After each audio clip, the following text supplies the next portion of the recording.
Hello there. Today we're going to be discussing the up and coming budget with Rachel Reeves, the government as a whole, how the economy looks, how the property market looks right now and into the future, and just where I believe things are going, where the experts think they're going, and also is what the government are doing actually legal? So first of all, the budget, the big one. This one has got everyone in a real panic. More I've known in just a very, very long time. People are spooked. They're terrified, and they don't know what's coming up.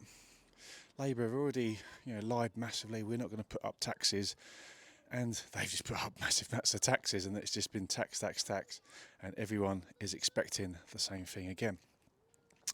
So yeah, it's put us in a little bit of what I'd call the doom cycle, where everyone's just uncertain. We're not sure whether we're coming or going, and they've been putting out some really scary stuff for this up and coming budget that's quite rightly scared people, and because they think what the hell is going on next, because they've already come out with so many rules, especially with property people. It's been absolutely having us over the barrel, and it's going to be even more apparently. You think, well, when the country's already struggling, the economy's struggling, putting a load more taxes in, that's only going to make it worse. And then the doom cycle carries on, gets worse and worse.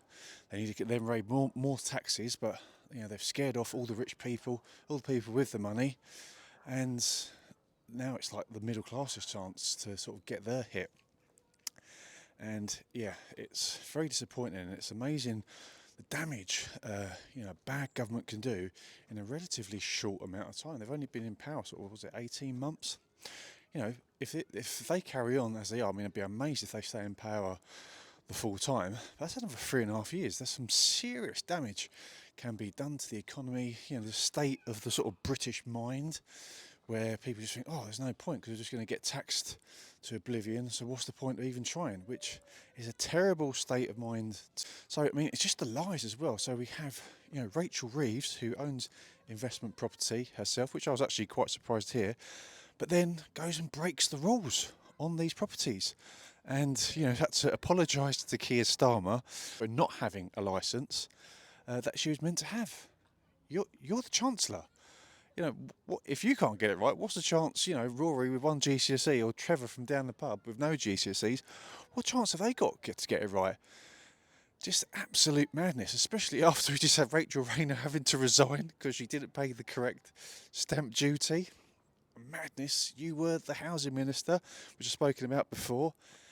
It just absolutely blows my mind. You've got the other Labour MP, who I forget his name now, but had the largest amount of buy-to-let investment properties, 15, brought in all these property rules, and then went to break the rules on 7 out of the 15. Wow. So, that's like 3 hits from 3 big people, and 2 of them kept the jobs. One of them resigned. I don't know how she would do anything other than resign, even though she was trying to sort of pretend innocence, which I think was not truthful, to be honest with you. So yeah, where do we go from here? Well, as suspected, the economy looking forward is looking a little bit bleak.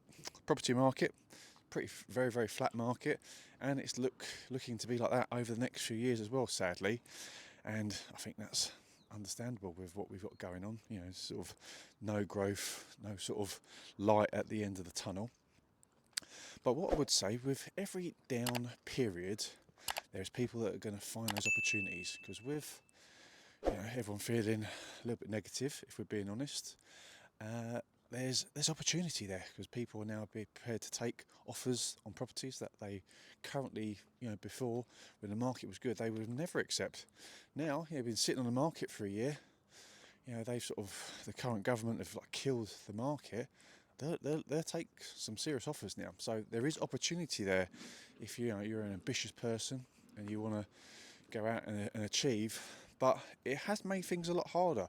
I'm not going to lie, things are harder because you already had loads of government intervention, taxes here, there, and everywhere. A form for this, a form for that. It's just getting a bit excessive. And when you've got the people in power can't even keep up with it, and they're the main people in power as well, and they can't do it. What's the chances of the likes of myself or anyone else, just a normal person who's not following all the the litigation 100%. That's not literally your job. I just think it's madness. It's just gone a bit too far. Obviously, tenant safety and that is vitally important, but when their own government can't keep up with it, it's hypocrisy, and I don't like hypocrisy. So the government, they're doing a terrible job. It's not looking good for the future, but if you have the right mindset, if you're ambitious, I still believe you can do well. Whether that's in property or anything else, cream will always rise to the top. But I do feel very, very sorry for the people struggling, and I feel bad for them that the government are just not helping out whatsoever, and just making things worse. Because to be honest with you, I just think it's just they haven't got a clue. They said all the right things to get in. We are going to go for growth. It's okay saying that, but it's very, very clear they haven't got a clue how to do that. They know how to say it. One of my banker friends has told me, I haven't checked this out, so please check it out yourself, but the current government, it's the only time we've ever had a current government where not one of them has actually run their own business, which makes perfect sense, because that's exactly how it feels like. It feels like none of them have actually run their own successful business before becoming an MP. And that's how it feels, because they just haven't got a clue. All they've got is, we're just going to tax people more and more and more. But then the people with loads of money are leaving, in their droves as well. Highest in the whole of the world, England right now, which is a terrible statistic. And it's just like, we'll go down to the middle classes now, we'll tax them. It's just, the doom cycle at its worst. Hopefully, we get a change. Like I say, I can't see him staying in power the whole way through. If we do, it'd be amazing to me, especially after Liz Truss and Kwasi Kwarteng were out virtually immediately, and they got a bit of a raw deal, in my opinion.